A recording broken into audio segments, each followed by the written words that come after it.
چرا این ماه خبری از بشکه‌های نفت و گاز نشد؟ چرا نمیفرستی؟ راست میگه ایران. من 2 ماهه که هیچ چیزی دریافت نکردم. یواش یواش دارم کلافه میشم. دیگه ارسال نمیشه. یعنی چی دیگه ارسال نمیشه؟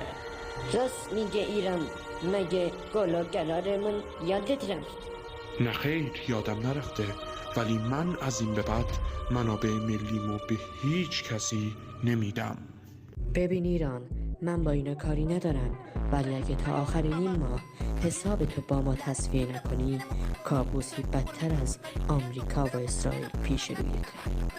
قرارداد گلستان، قرارداد ترکمنچای، روسیه، اینا رو باید دوباره یادآوری کنی. کابوس زمانی اتفاق میفته که من شبیه این حکومت رفتار کنم.